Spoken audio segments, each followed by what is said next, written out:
주님을 찬양합니다. 하나님, 참 올해 꼭 절반이 지나네요. 아버지 하나님, 저희들의 삶에 하루하루 헤아릴 수 있는 지혜를 주시고 또 앞으로 하나님께서 우리를 위해 예비하신 복된 아름다운 날들을 또 기대하며 소망 가운데 살아가게 하옵소서. 오늘 하루도 성령께서 우리에게 말씀하시고 인도하심을 헤아려 살필 수 있는 믿음의 사람들로 살아가기 원합니다. 주님의 몸이 오니 주여 오늘 주인이신 주님께서 말씀하시고 우리의 삶을 마음대로 이끌어 주시옵소서. 주님 기뻐하시는 대로 온전히 사용해 주시기를 구하옵고 저희들 자신을 주님 앞에 온전히 올려드립니다. 받아 주옵소서. 예수님 이름으로 기도드립니다. 아멘. You find, you keep. It's yours. Okay, perfect. Look. Okay.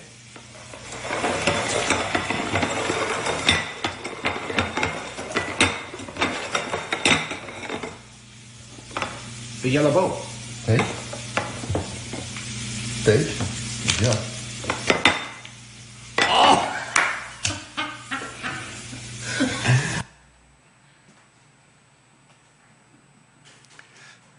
잘 오셨습니까? 야발같이. 예.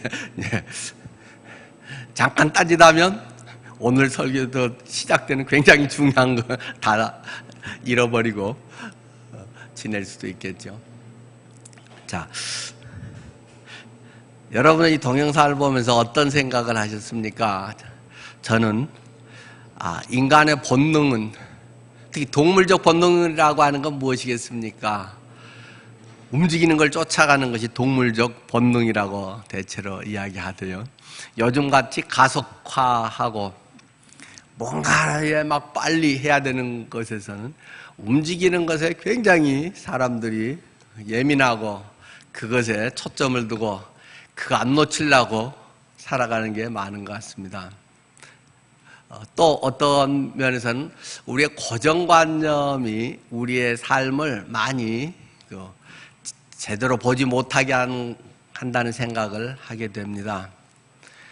모든 지금까지 우리가 대했던 야바위꾼들이 하는 거든지 아니면 마술에서도 마찬가지고 놓고 어디에 들었을까 막 섞어서 하면 눈길을 안 떼고 자다가 이거 하고 딱 찍으면 그러기 때문에 다른 것에는 뭐가 없다라고 생각하고 여기에가 뭐가 있다라고 거기에 필이 꽂혀서 계속 그거 보고 짠 맞추면 실제 있지요. 아까 요거 맞추면 이거 당신 드릴게요. 이거 가져야지. 어떤 작은 이권, 작은 유익, 눈에 보이는 거를 추구하면서 살아가면 그걸 딱 해서 맞췄을 때 우와 했는데 거기까지였으면 얼마나 좋겠습니까마는 나머지 것도 열어보니까 거기는 엄청 많은 것이 이미 딱 담겨져 있는데 그냥 그릇 하나 덮어놓으니까 아무것도 없다고 생각하고 나는 방금 여기에 넣은 지폐 한 장 그것만 있다고 생각하고 부지런히 그것을 쫓아서 30년, 50년 죽을 때까지 사는 그런 인생의 모습 아닌가 저는 그런 생각을 또 해봤습니다. 이런 세속적 가치관을 쫓아 사는 것, 이 감추인보와 하나님의 감춰지고 이미 오래전부터 하나님께서 우리에게 예배해 두신 꽉 차 있는 은혜들은 그냥 대접 하나 덮여져 있기 때문에 전혀 내다보지 못하고 헐떡거리면서 그건 눈 안 떼려고 요거 잡아야 되는데 그러면서 좋은 학교 가고 좋은 직장 가고 좋은 뭐가 우리들의 목표가 된다면 참 이런 간단한 걸 통해서 참 얼마나 불쌍한 인생인가. 정말 똑똑하다고 생각하고 정신 바짝 차리고 있는 그것이 헛똑똑이 돼버리고 우리의 삶에 허를 찔리는 그러한 모습이 되는 것 같습니다. 30초밖에 안 되는 영상이었습니다만은 저는 이 영상을 보고 생각되는 것이 참 많았습니다. 여러분들은 무엇을 추구하며 살아가고 계십니까? 여러분이 지금 눈길을 두고 이것이 최고인데 하고 하는 것은 방금 약속했던 이거는 맞추면 이거 줄게 또는 여기에 분명히 있다고 딱 넣은 것을 봤기 때문에 그것이 내 혹시 인생의 목표고 내가 추구하고 우리 어른들은 야 니는 여러 건 추구하며 살아야 돼 요것 네가 놓치지 말고 얻어야 돼 혹시 그런 교육을 우리는 하고 있지는 않을까 그런 생각이 하여튼 많은 것이 저에게는 교차되는 그런 영상이었습니다. 지난주에는 우리 이화섭 선교사님이 세네갈에 대한 또 이야기 그리고 자신의 삶을 통해서 하나님께서 깨닫게 하시는 베드로가 밤새 수고하였으나 얻은 것이 하나도 없었다는 그런 고백 속에서 그러나 다시 또 하나님께서 그 이유를 이 후를 이끌어 가시는 것에 그것이 얼마나 많냐 얼마나 어떠냐 하는 것은 일단 접어두고 어쨌든 거기에서 포기하고 철수하지 않고 지금까지 할 수 있다는 것으로도 하나님에 대한 또한 신뢰 또 하나님의 다른 인도하심을 맛보고 있는 것 아니겠습니까? 다음 주에도 선교사님이 와서 말씀을 전하시겠습니다. 전에 오셨던 임인규 선교사님이 오십니다. 네, 우리 정용호 홍순애 선교사님과 함께 파푸아에서 같이 있으면서 지난번 LOP인들을 위한 성경 번역 그들을 위해서 전임자가 한 30년 김우정 선교사님이 번역을 했고 그것을 이제 뒤를 이어서 은퇴하시는 그분이 해놓은 바탕 위에서 다시 우리 이민규 선교사님이 이제 성경 번역을 하고 또 요즘에 첨단 크라우드 개념보다 조금 더 확산된 이 포구 개념을 가지고 이제 또 그들 보급하는 그분이 포항공대 졸업하신 분이기 때문에 이 또 공학적으로는 아주 또 전문가시니까 성경 번역과 함께 그러한 첨단 기기들을 통해서 그 LOP인들의 옛날 식인 그런 문화가 있었던 그들에게 복음을 지금 전하고 있고 그러면서 잠깐 지금 들어오셨기 때문에 다음 주에 또 그분의 생생한 그 현장에서의 목소리를 우리가 또 듣게 될 것입니다. 오늘은 우리가 선교적 삶을 살라 하는 제목으로 나누려고 합니다. 우리의 삶은 매일이 선교적 삶입니다. 선교사로서 외국에 나가지는 않는다 할지라도 우리의 있는 그곳에서라도 또는 기회되면 외국에 나가서라도 어떤 계기를 통해서라도 우리의 삶은 항상 선교적 삶이어야 한다는 사실을 기억해야 됩니다. 나는 내 거 이 정도 해놓고 되면 선교금 얼마 해야지 이러한 정신은 주님이 우리에게 말씀하시는 것과는 영 먼 것이 되고 말 것입니다. 선교사님이 따로 있는 것이 아니라 모든 사람은 다 선교사다. 최초의 선교사였던 예수 그리스도 하늘에 자기의 본토를 버리고 이 땅에 선교지에 내려와서 모든 사람을 구원하기 위해서 예수님은 십자가를 지셨고 부활을 통해서 우리에게 새로운 확증을 주시고 우리를 거듭나게 하셔서 우리를 또 내가 너희를 세상에 보낸다 하면서 주님께서는 우리를 보냈습니다.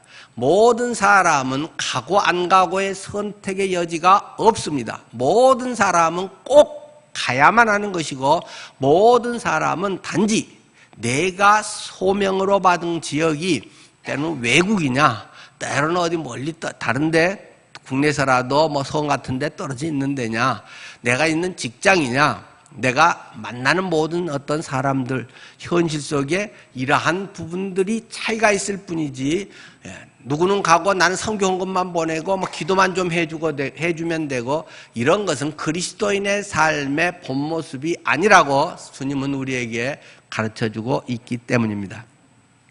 선교적 삶을 살라. 오늘은 저는 본문을 통해서 이 우리의 가치관, 우리가 무엇을 추구하며 살 것인가, 우리가 또 어떻게 살고 있는가 하는 것을 우리가 다시금 눈여겨보고 그것을 주님의 음성으로 들을 수 있기를 바랍니다. 마태복음 10장 16절에서 33절 말씀입니다. 마태복음 10장 16절 말씀.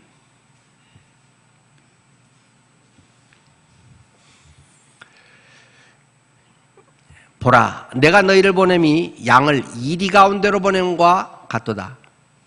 그러므로 너희는 뱀같이 지혜롭고 비둘기같이 순결하라. 사람들을 삼가라. 그들이 너희를 공회에 넘겨주겠고 그들의 회당에서 채찍질하리라.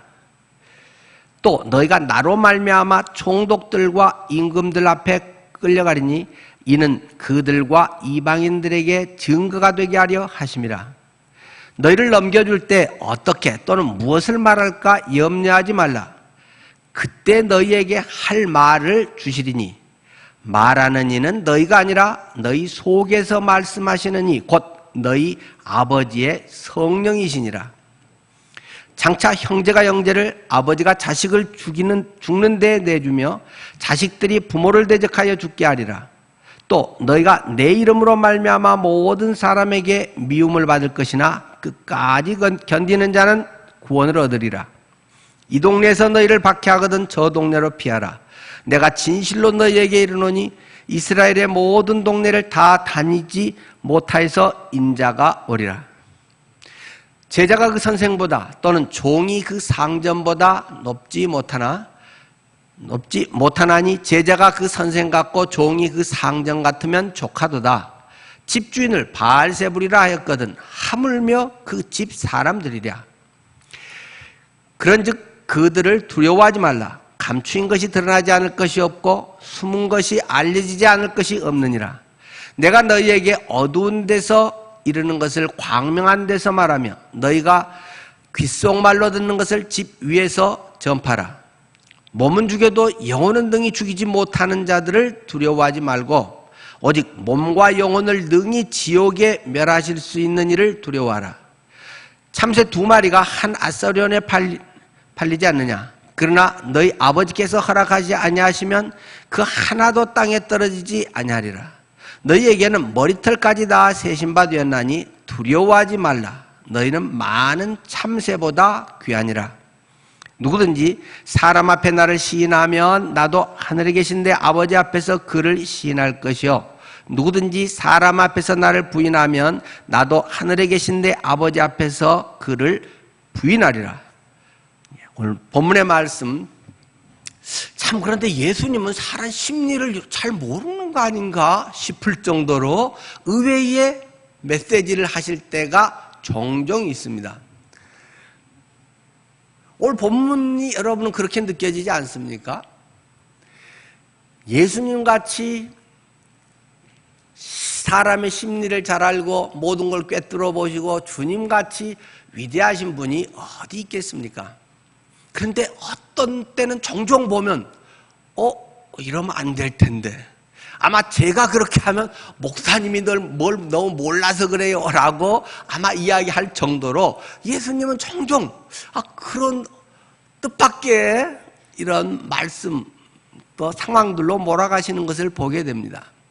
그러니까 우리의 인본주의적 생각, 그냥 사랑 많은 것 같이 하고 그냥 뭐 어떻게 다도이는 것 같이 하는 것들이 상당한 맹점을 가지고 있다는 점들도 성경을 들여다볼수록 발견하게 됩니다.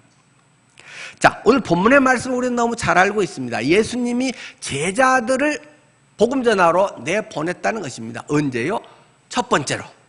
오늘 본문은 여러 번 내보내는 것 중에 그 중에 하나가 아니라 예수님께서는 제자들을 처음으로 파송을 해서 야 이제 많이 봤지 알았지 이제 니들이 가서 한번 딴 사람들에게도 복음을 전해라 하고 첫 파송을 하면서 한 내용이 오늘 본문의 내용이라는 것입니다.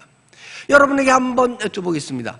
여러분이 만약 예수님이라면 여러분이 만약에 제자들을 우리 주일학교 아이들을 뭐 전도 내보낸다든지 아니면 여러분들의 관계 있는 사람들 전도하러 가라고 하면서 무슨 말을 하겠습니까? 가서 전해. 말씀은 능력이야. 하나님께서 이 복음을 통해서 그들을 구원하실 거야. 너희들이 말하면 하나님이 역사하셔. 하나님이 너희를 보호하셔서 너희들이 하는 것들을 주님께서 30배, 60배, 100배 열매를 맺게 할 거야. 뭐 이런 말을 더 하시지 않겠습니까? 근데 딱 보내면서 예수님은 첫 마디로 봐라, 내가 너희를 이리 소굴에 밀어넣는 것 같다. 그런 말씀을 하면서 하시는 첫 마디가 너희는 뱀같이 제롭고 비둘기같이 순결하라. 그래서 사람들을 삼가라. 그들이 너희를 공회에 넘겨주겠고 그들의 회당에서 채찍질하리라. 지금 여러 번 해가지고 이게 숙달된 것도 아니고 첫 전도 내보내면서 니들 가면 되게 얻어 터진다, 욕 되게 먹는다, 징역살이 한다, 어쩌면 죽을지도 모른다. 첫 말씀을 주님은 그렇게 하고 내보낸단 말입니다. 이게 심리적으로 상담의 기본만 배워도 이렇게 하겠습니까? 제가 그렇게 하면 역시 목사님은 훌륭하셔, 성경적이야, 뭐 그렇게 하겠습니까? 지금 우리가 상황이 어떤지 지금 처음 전도해갖고 지금 그날도 막 긴장되고 부담되고 어디 가서 요거 이렇게 손 하나 내밀어서 전도지 하나 주는 것도 쑥스럽고 그런데 네 이거 주다가 뺨 얻어맞아. 네 멱살 잡혀. 뭐 그런 얘기 하신단 말이에요. 물론 저는 뭐 멱살도 잡혀봤고 욕도 뭐 여러 번 얻어 먹어봤습니다. 근데 이제 저는 많이 해봤고 숙달이 많이 됐기 때문에 뭐 그러려니 뭐 하고 넘어가긴 하지만은 첫 전도에서 그럼 앞으로 할 맛이 나겠습니까? 예수님은 상담 심리도 모르는 분처럼 이렇게 이야기를 하십니다. 근데 그게 또 사실이거든요. 당시 상황에서요. 자, 오늘 그러면서 주님이 우리에게 주시는 굉장히 중요한 메시지들이 이 속에는 담겨 있습니다.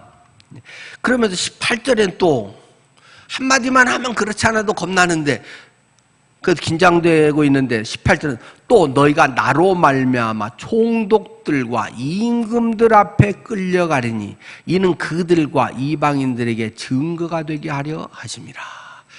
대법원 가서도 여기 징역 확정받는다 뭐 이런 말씀들을 하고 유치장 간다 뭐 그런 얘기를 하던 주님은 하고 있습니다. 그러나 그것이 이방인들의 증거가 되게 한다라는 또 이제 좀 이런 뭔가 희망적인 그러한 의미를 또 예수님께서 깨닫게는 하시죠. 그러면서 주님은 이야기를 하십니다. 제자의 삶에 고난은 당연한 것이다.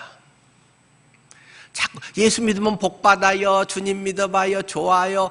그것도 맞는 말이고 또 그렇게 전도할 수도 있겠지만은 예수님은 처음 제자들 전도 보내면서 제자의 삶이 뭐냐? 잘하면 주님이 넘치는 상급을 여러분에게 주실 것입니다. 그 말씀을 처음에 하지 않으셨고 그것도 있긴 있죠. 그런데 제자의 삶을 살고 싶으냐? 제자 되면 죽으라 고생한다? 그게 주님의 첫 파송의 메시지입니다. 여러분은 어떻습니까? 여러분이 이 말을 듣는다면 네 예수 잘 믿고 싶으냐? 그러면 죽어라 고생한다? 네 돈 있는 것도 다 날릴 수도 있다? 뭐 그런 말씀을 들리면 믿어야 돼, 말해야 돼? 얼마나 당황되겠습니까? 고난이라고 하는 것은 선택사항이라기보다는 어쩌면 본문을 읽으면 필수사항이라는 것입니다. 제자가 되면 예수를 믿으면 꼭 고난은 피할 수 없이 당하게 되어 있는 것이다. 뒤집어서 말하면 고난이 없이 하는 것은 예수 제대로 안 믿기 때문이다 라고 말할 정도로 예수님은 복음서에서 우리에게 말씀하십니다. 우리는 그렇게 말하면 사람들이 기분 안 좋아하고 안 믿을 것 같기 때문에 우리식으로 양념을 막 쳐서 굉장히 부드럽게 해갖고 예수 믿으면 좋아요, 다 해결돼요, 천국 가요, 뭐 이런 좋은 얘기만 하잖아요. 근데 한번 진지하게 고민은 해봐야 될 필요가 있을 것 같아요. 모르는 사람에게 갑자기 고난 받습니다 이러면 뭐 아예 도망갈 것 같으니까. 그러나 진지하게 믿으려고 하는 사람에게는 네 다 좋아 보이지, 고생한다 이거. 네 손해 보는 거야. 예수 믿는 거는 네 거 챙기는 거 아니라 네 거 퍼줘야 되는 거야. 안 해도 되는 거 식사당번 해야 되는 거야. 일거리 되게 많아. 사랑방 목자 돼서 다른 사람들 이렇게 막 챙기고 신경 쓰고 그러고 나서 다 별로 사람들 뭐 좋아하지도 않을 수도 있고 그런 게 예수 믿는 거야 라는 것이 예수님이 접근하는 말씀하고 있는 내용이더라는 것입니다. 자, 그러니 왜 겁나지 않겠어요? 그런데 왜 두렵지 않겠어요? 그러니까 오늘 주님은 이 본문에서 두려워하지 말라라는 말을 몇 번을 합니까? 3번을 합니다. 3번 두려워하지 마라. 두려워하지 말라. 두려워하지 말라. 26절에 그런즉 그들을 두려워하지 말라. 28절에 몸은 죽여도 영혼은 능히 죽이지 못하는 자들을 두려워하지 말라. 30절에 너희에게는 머리털까지도 다 세신바 되었나니 31절 두려워하지 말라. 너희는 많은 참새보다 더 귀하니라. 당연히 핍박받는다는데 당연히 그냥 어째 조금 이렇게 해서 훈방 조치되는 것도 아니고 그냥 총독과 임금들 앞에까지 막 대법원까지 가서도 다 이렇게 완전 징역 확정돼 버리고 한다는데 그런데도 두려워하지 말라. 인간의 본능은 당연히 두려운 것이라는 말입니다. 하기 싫다는 것입니다. 나는 고상하게 예수 믿고 싶다는 것입니다. 예수 믿으면 나는 잘 되고 하나님이 도우셔서 좋으신 하나님의 은혜 그것만 그 측면만 누리고 싶다는 것입니다. 그러나 주님은 처음부터 진실하게 말합니다. 예수 믿으면 고생보따리야. 집에서도 좋은 소리 못 들어. 네 미쳤다 그래. 그 시간에 딴 친구들은 놀고 더 뭐 자기 하고 싶은 거 하고 그 돈 갖고 자기 좋은 거 하고 자기 이상 실현하고 이런데 하면서 굉장히 잘 나가고 똑똑해지는데 예수 믿어갖고 죽으라고 해봐야 표도 안 나고 딴 사람들이 야 니같이 해서 무슨 재미가 있냐 뭐 이렇게 이야기하는 것이 예수 믿는 거야 라는 것을 제시하고 있더라는 것입니다. 자, 근데 두려워하지 말라. 또 이 속에 많은 것이 우리에게 보장이 되어 있습니다. 단지 고생만 한다면 예수 믿고 뭐겠어요 그게. 그런데 그 고생보다 훨씬 값진 것이 그 속에 담겨져 있다. 훨씬 귀한 것을 너희는 얻게 되는 것이다.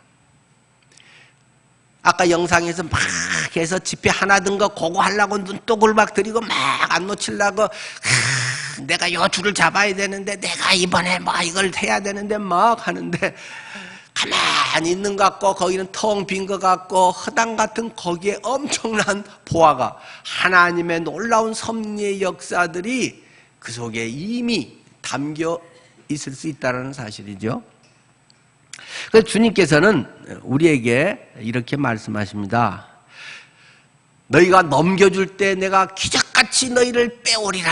이렇게 말씀 안 하십니다. 뭐 그럴 때도 어쩌다 있긴 있지요. 뭐 베드로 같이 내일 사형당할 때 천사를 보내서 감옥에서 착 나가니까 막 손발에 묶였던 것이 이게 수갑 또는 족쇄가 막 착착 풀어지고 뭐 감옥문이 착착 풀어지고 천사가 막 해서 이런 때도 있지만 거의 대부분은 할 고생 다 하고 손해볼 것 다 보고 마음고생 다 하는 것이 거의 성경에 기록된 대부분의 내용이라는 것도 우리가 봐야 됩니다. 그래서 오늘 본문도 이야기를 하잖아요. 19절 너희를 넘겨줄 때에 넘기려고 하고 차를 타고 갈 때에 잠깐 이 사람은 무죄합니다. 풀어주세요. 이런 것 없이 재판정에 갈 것까지 다 가고 당할 거 다 대체로는 당한다. 너희를 넘겨줄 때에 넘겨줘서 이미 그거 다 거친다는 것입니다. 그런데 주님이 그러고 끝나면 뭔 재밌겠어요? 어떻게 또는 무엇을 말할까 염려하지 마라. 내가 변호사도 아니고 뭘 어떻게 말 잘못하면 또 어떻게 될지 어떻게 봉변을 당할지 어떻게 알겠어요? 나는 좋은 뜻으로 하지만 상대방은 악하게 나를 대하면 대책 없을 때 있잖아요. 어떻게 뭘 말할까 염려하지 말라. 왜요? 그때 너희에게 할 말을 주시리니. 어떻게 말하는 게 정말 지혜롭고 잘하는 건지를 할 말을 주신다. 근데 그 말을 누가 하느냐? 말하시는 이는 너희가 아니라 너희 속에서 말씀하시는 이 곧 너희 아버지의 성령이시니라. 너희 안에 계신 성령께서 할 말을 주신다.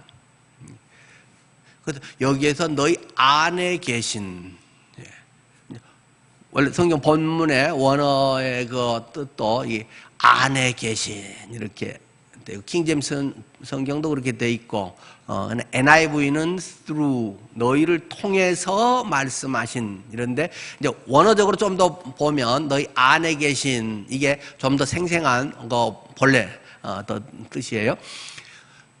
너희 안에 계신 성령께서 할 말을 주신다. 자, 저는 여기에서 두 가지를 생각해 보려고 하는 것입니다. 어떤 일을 닥쳤을 때 우리의 실제적 문제잖아요. 예수 믿고 손해보는 일이 더 많은가요? 좋은 일이 많은가요? 다 다르겠지만 저는 손해보는 일이 더 많은 것 같아요. 근데 결국은 좋은 일이 더 많지만, 제가 어디 가서 목사입니다 해가지고 어떤 도움받고 사람들 잘해주는 것보다는 목사입니다 해가지고 이용당하고 사람들이 목사님이세요 하고 막 하면서 더 울고 먹는 경우가, 저는 그걸 더 사실 많이 당했거든요. 사람들은 겉으로는 막 하는 것 같고 우리 교인은 안 그러겠지만 밖에 사람들은 목사라고 하면은 막 존중하는 것보다 대체로는 이 사람은 나한테 나한테 함부로 못하겠구나, 또는 그러면서 바가지도 씌우고, 바가지도 쓴 적도 있고, 흔히 더 이용해 먹는 게 세상의 좀 원리가 아닌가 싶습니다. 근데, 우리의 어떤 이러한 현실의 문제, 그러한 것에서 두 가지 방법이 있겠죠.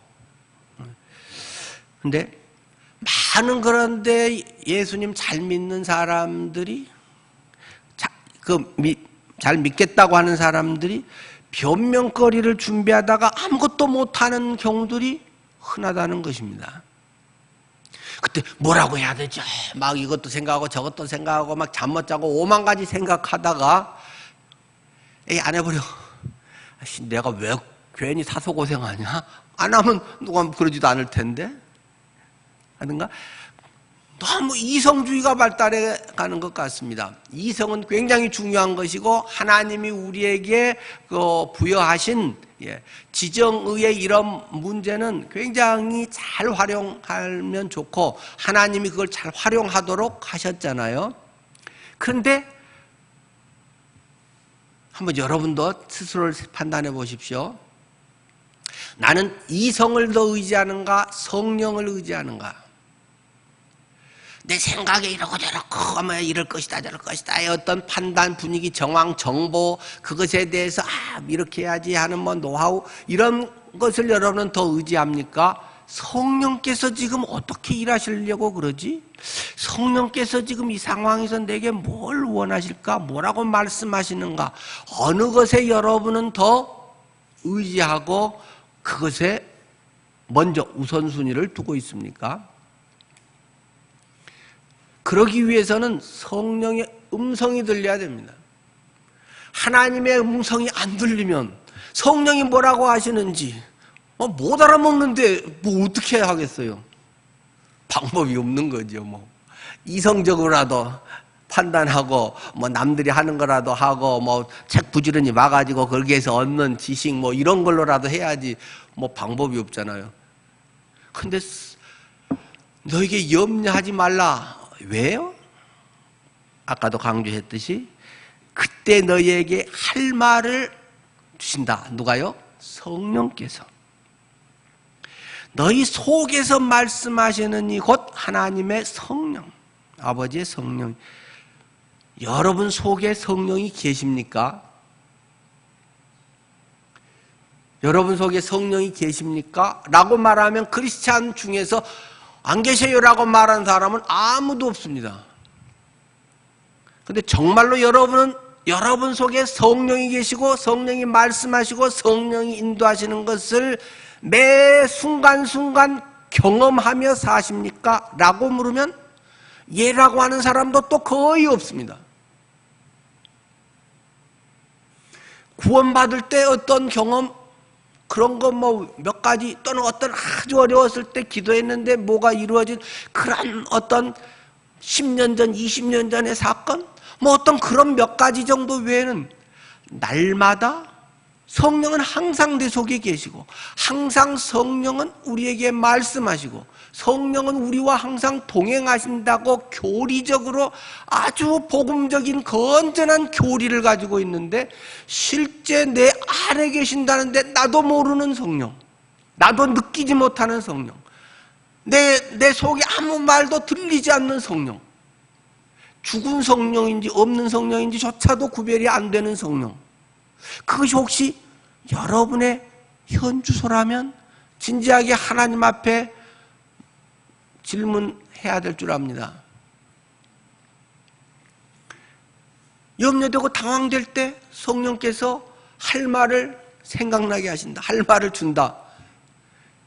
음성이 들려야지. 뭐라고 하는지, 주는지 마는지 대봐야 알지. 왜요? 안 들리니까. 뭐 하나님의 음성 듣는 것에 대해서는 여러 번 또 말씀을 뭐 드렸기 때문에 오늘은 뭐 그 부분을 넘어가겠습니다만은, 뭐 음성이 들린다고 자꾸 음성하니까 이 청각적인 것에만 자꾸 하니까 더 중요한 걸 놓치는 것 같아요. 주님이 뭐라고 하는지 깨닫게 하시고 생각나게 하시고 지혜가 떠오르고, 그것은 꼭 어떤 우리 지적 능력, 이성적 능력과 이것은 전혀 별개라고만 할 수 있는 건 아니고, 그것은 어우러져 있기도 하고 상당히 별개일 경우도 있고, 그건 굉장히 다양한 면이기 때문에 그것에 대해서는 계속 주님과의 그래서 친밀한 교제가 있는가, 성경 지식이 있는가를 질문하기보다 그것도 필요한 바탕이 되어야 되니까 중요한데, 주님과의 친밀한 교제가 있어야 들립니다. 아침에도 제가 아내와 교회로 오면서 차에서 그랬습니다. 제가 뭘 한마디를 딱 했더니 제 아내가 바로 이어서 무슨 말을 딱 하더라고요. 야, 너무 재밌고 신기하다. 한 30년을 같이 이렇게 살다 보니까 제가 아까 한마디를 던지면서 그 다음에 여 말을 할까 말까 하다가 그냥 잠깐 멈추고 안 하고 있었는데, 제가 하려고 했던 말을 아내가 바로 이어서 그 말을 딱 하더라고요. 야, 우리가 역시 하나구나. 주파수가 너무나 일치되고 있구나.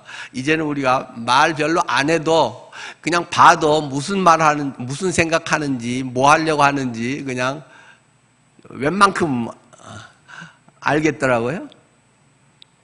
바로 하면 어제 거의 똑같은 생각을 거의 동시에, 같은 말이 막 동시에 튀어나올 때가 참 많더라고요.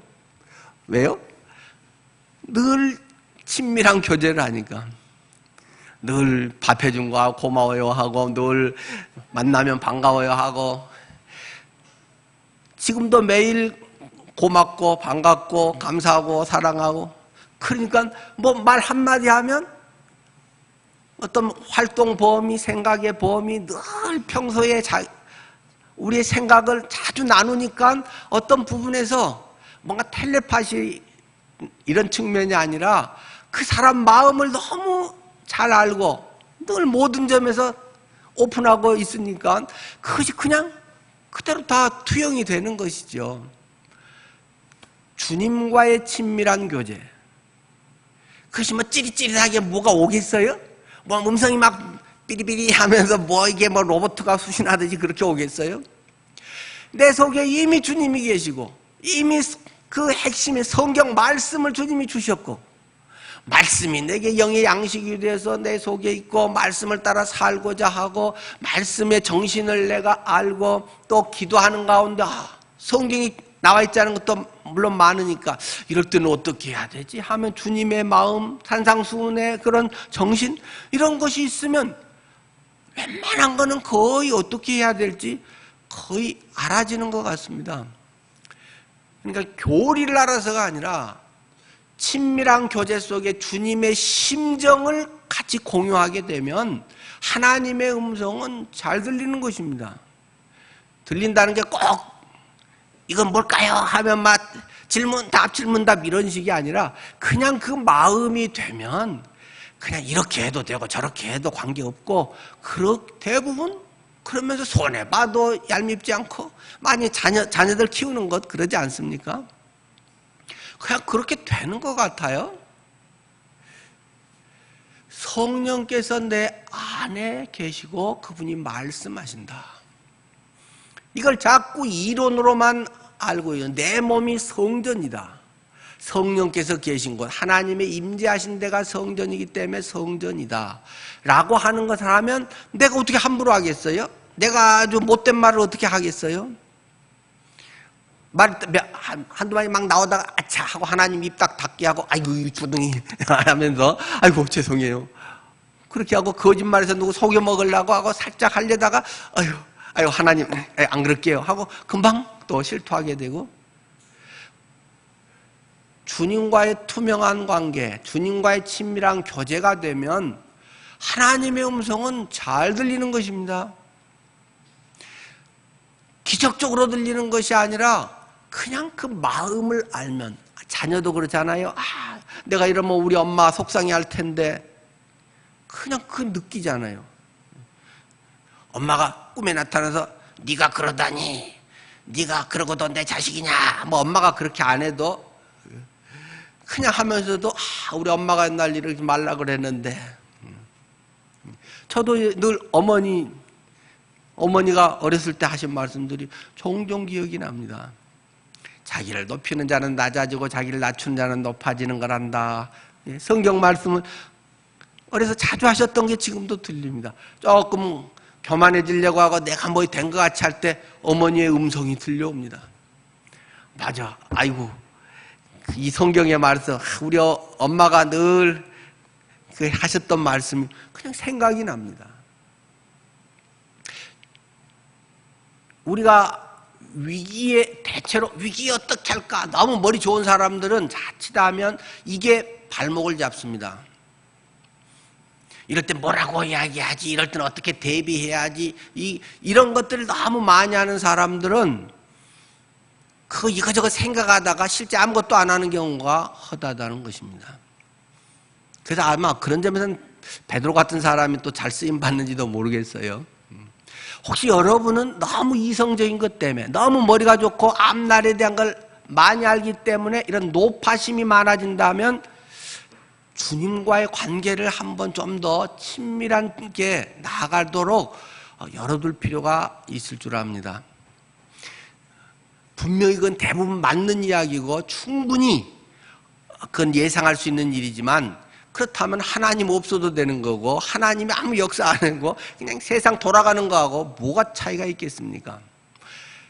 세상에는 여러만 손해보고 이랬는데도 주님이 그런 마음 주시면 하나님의 어떤 다른 특별한 뜻이 있겠나 하고 또 내던져 보는 것입니다.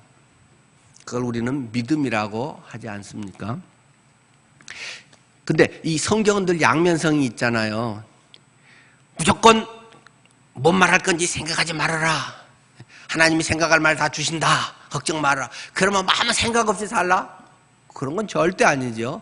성경에는 베드로전서 3장 15절에는 무슨 말씀이 있나요?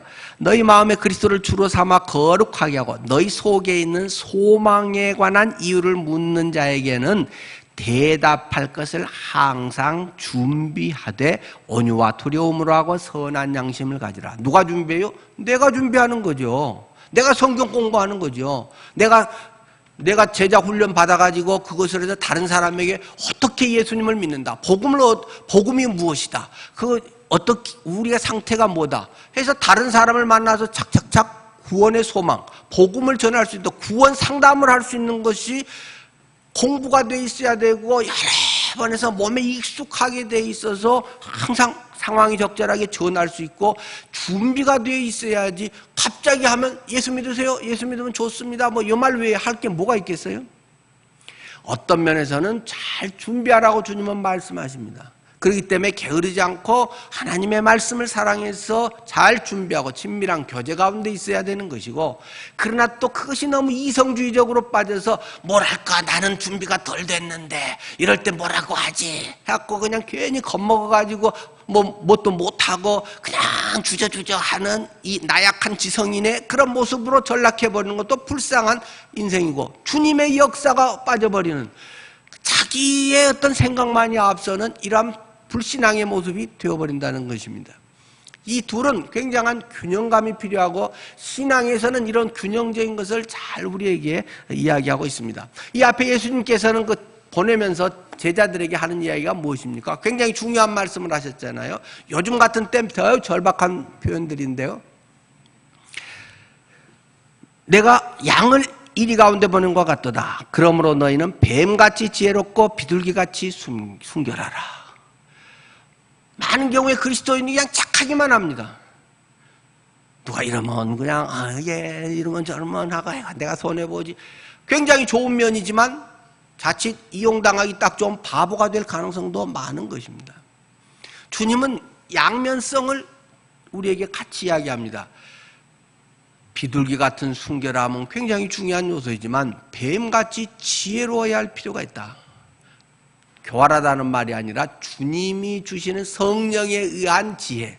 얼마나 뱀은 지혜롭냐.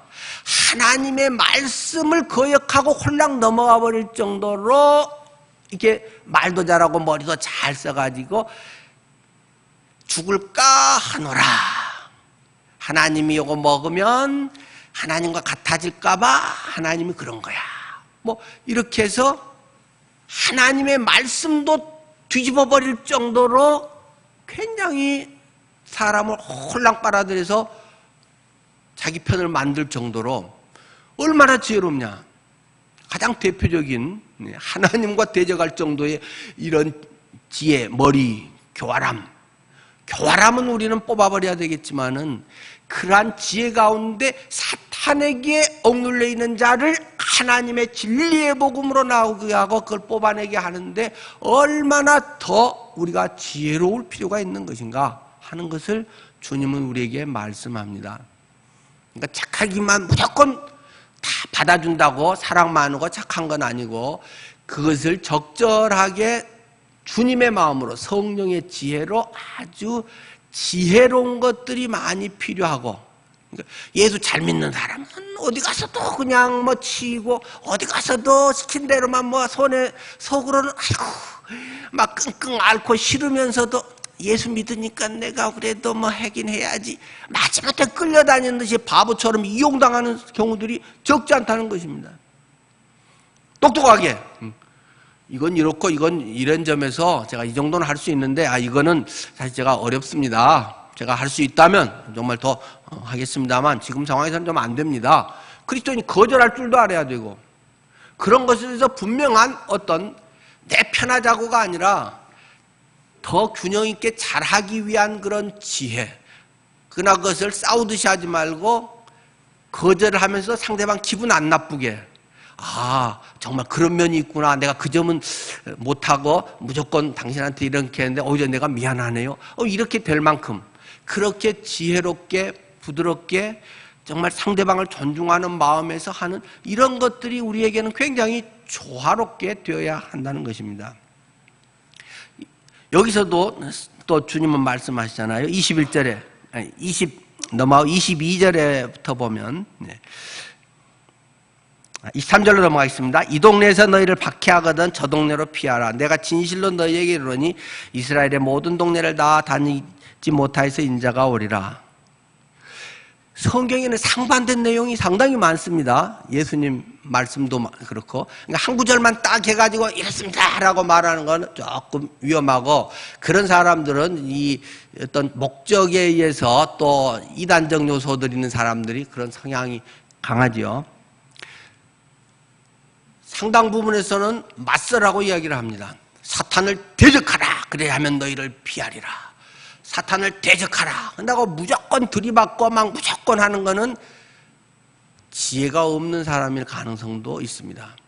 용기가 없어서 못하는 사람은 비굴하지만 무조건 들이받는다고 무조건 맞선다고 잘하는 것은 역시 또 아니라는 것입니다. 오늘 본문에 보면 대적해서 깨뜨려버려라, 승리해라, 뭐 이렇게 주님은 말씀하지 않으시고 이 동네에서 너희를 박해하거든 저 동네로 피하라, 도망쳐라, 좀 그렇게 이야기합니다. 사도 바울도 막 잡으러 오니까 뭐 베레아에서도 그랬고 데살로니가에서 또 하니까 빨리 2주 만에 복음 전하다가 막 도망갔단 말이에요. 막 형제들이 도망치게 돕고 또는 막 다마스커스에서도 예수 막 가면서 만나갖고 하거나 막 바로 전하고 하니까 저 뭔 놈이야 잡아라 그러니까 막 성벽으로 바구니에다 매달아 가지고 옆 사람들이 도와가지고 바구니 타고 했고 도망가고 사도 바울 같은 사람이 죽으면 죽으리라 하고 뭐 무조건 순교 그렇게 했는데 순교도 할 때가 있는 거지 아무 때나 무조건 해서 하는 것만은 아니더라는 것입니다. 그걸 어떻게 합니까? 성령 인도함을 받아야 되는 겁니다. 내 지혜로 겁난데 이건 지혜야 하고 자기를 속이지 말고 성령 일을 또 어떻게 해야 되죠 하면서 주님의 인도함을 받고 그 가운데 도망쳐야 될 때는 도망치고 맞서서 죽기를 각오하고 싸워야 될 때는 싸우고 근데 이것이 대체로 자기 이성의 판단에 의해서 되고 혈기에 의해서 또는 자존심 때문에 하기 때문에 문제가 되는 것이죠. 그러니까 예수 잘 믿는 거는 이런 것들이 아주 조화롭게 성령에 의해서 강조는 계속 우리 안에 계신 성령에 의해서 주님께 기도하고 친밀한 주님과의 교제 가운데서 그렇게 돼야지 공식적으로 교리적으로 자꾸 그렇게 하면 모두가 죽는 수가 있다는 것입니다. 주님께서는 우리에게 말씀하십니다. 두려워하지 말아라. 두려워하지 말아라. 왜요? 사람이 능력 있냐? 하나님이 능력 있냐? 하나님이 너와 함께 하니까 두려워하지 말아라. 또 왜 두려워하지 말아야 하느냐? 몸이 중요하냐? 영혼이 중요하냐? 성경은 다 중요하다 합니다. 자꾸 너무 믿음 좋은 사람은 영혼은 중요하고 몸은 안 중요합니다. 몸은 이까짓거 뭐 그게 이원론적 영지주의 사상이란 말이에요. 성경 시대의 가장 대표적인 이단 사상. 영과 육을 너무 분리해가지고 육은 나쁜 거고 영은 거룩한 거고 남들은 이런 거 보면 신앙 좋다라고 하지만 자기 착각이에요. 영도 중요하고 몸도 중요한 거예요. 성경이 가르치면. 그러나 우선순위에서는 영이 바로 돼야 육적인 이런 게 바로 조정이 되지 않겠어요? 몸만 건강하고 막 정신은 아주 악한 사람이면 그거 흉기지 어디다 쓰겠어요? 그러니까 우리의 정신이 바른 가운데서 몸도 건강해야 그걸 할 수 있는 거지. 영혼만 떨어다니면 그거는 유령 아니겠어요? 그러니까 영혼도 굉장히 중요하고 몸도 아주 중요하다는 사실을 인식하면서 우리가 건강관리든지 이런 여러 가지 부분들도 오래 살기 위해서 안 아프기 위해서라기보다 주님의 그 뜻을 잘 이루기 위해서는 이것은 결코 뗄 수 없는 하나라는 사실을 기억하면서 우리가 관리한다는 것입니다. 하나님께서 우리를 보호하신다. 참새 이야기를 하시잖아요. 참새 2마리가 한 아사리온에 팔리는 거 아니냐. 동전 하나에 참새 2마리 준다. 참새구이 2마리, 동전 하나 하면 한 500원이면 참새구이 2마리 준다. 그 참새도 소중하다 하는데 누가복음에 보면 조금 조금 더 다른 표현도 있어요. 2 아사리온에 참새 5마리라고 누가복음에는 그렇게 나오거든요. 여기 마태복음에는 참새 2마리에 한 아사리온이라고 했는데 누가복음에는 2 아사리온에 참새 5마리. 우리 산수적으로 계산을 하면 2 아사리온은 참새 4마리여야 되는데 5마리라고. 왜요? 한 마리 그냥 덤으로도 줄 정도로 별거 아니라 이거예요. 참새는. 그러니까 요만큼 해서 요만큼 더 사면 이거 얹어줄게요 할 정도로 별거 아닌 그렇게 소중한 것이 아닌 아둥바둥할 거 아니 요것도 하나님이 먹여서 키우는데, 참새도 키우는데 너희는 얼마나 소중하냐. 너희는 내 제자가 아니냐, 내 자녀가 아니냐. 그러니 내가 너희를 죽으라고 그냥 내버려 두겠냐? 고난 핍박 당할 건 물론 당하지만 그걸 통해서 하나님의 영광을 드러내는 과정인 것이지 그 자체가 아니다. 피하는 게 또 믿음 좋은 것도 아니다. 당할 거면 고스란히 당하면서 어떻게 이걸 통해 하나님을 드러내는가, 선교적 삶을 사는가, 무엇이 중요한가, 값진 것을 위해서 내 인생을 내던지고 살아가. 그때 하나님이 책임지신다. 너희가 얼마나 더 소중한 존재인데 내가 그냥 놔둬버릴까 봐 하나님께서 우리에게 이렇게 말씀하고 계신다는 것입니다. 그래서 네가 사람들 앞에 나를 시인하면, 예수 그리스도를 증거하면 나도 하늘 보좌 앞에서 얘가 정말 내 자녀 맞아요 증거할 것이고, 네가 분위기 보고 뭐 이런다고 그래가지고 손해될 것 같으면 예수 안 믿는 척하고 뭐 이러면 나도 나중에 결정적인 자리에 가서 모른 척 해버릴 거야 라는 것이 마지막 말씀입니다. 32절 34절 읽고 마치겠습니다. 누구든지 사람 앞에서 나를 시인하면 나도 하늘에 계신 내 아버지 앞에서 너를 시인할 것이요, 누구든지 사람 앞에서 나를 부인하면 나도 하늘에 계신 내 아버지 앞에서 그를 부인하리라. 나 얘 모르는데요? 주님이 그렇게 말하신다고 이야기합니다. 우리의 선교적 삶이 여러분 모두의 날마다의 삶이 되기를 축원합니다. 기도하겠습니다.